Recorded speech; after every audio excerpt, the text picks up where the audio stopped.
Welcome to the weekly portion of Ki Tisa and the first verse of the Haftara. The weekly portion of Ki Tisa is from Exodus 30 to 34, about the sin of the golden calf and about the covenant between God and his people.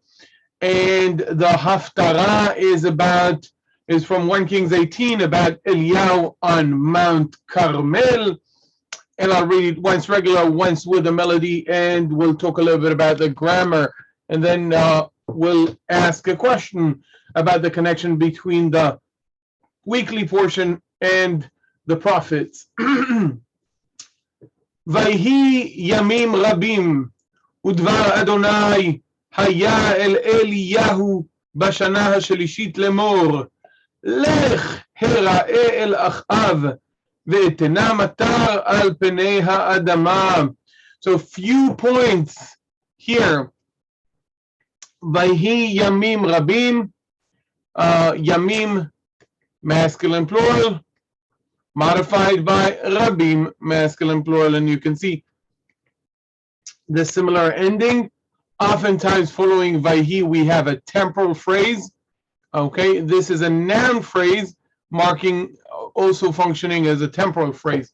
It was many days, literally, meaning much later, many days later. Another point, lech hera'e. Both of these are masculine singular imperative forms. Okay, they differ though on the root as well as the binyan. Okay, the root of lech is hey lamed and chaf, but we don't see the hey. It disappears in this form. So lech, and hera'e, the root is resh aleph yod. Many teachers and lexicons would tell you resh aleph and hey. That's not a big difference, but historically I prefer presenting it as a resh aleph yod. And hera'e is a nif'al binyan, which has various uses.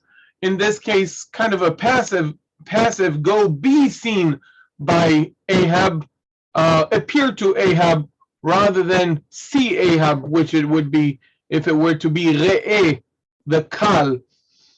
Ve'etena, so we have these imperatives, and the vav conjunction here serves to express so I can, so I may, not just a conjunction end. So go appear to Ahab, so I will be able to give matar. Let's talk a little bit about this word. The word matar and the word geshem are both words for rain in biblical Hebrew, geshem. And in the stories of Eliyahu, we find both words, the word geshem and the word matar.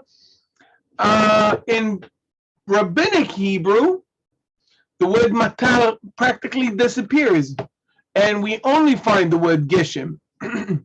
Sometimes a word is common, two words for the same thing, which is rain, geshem or matar exist.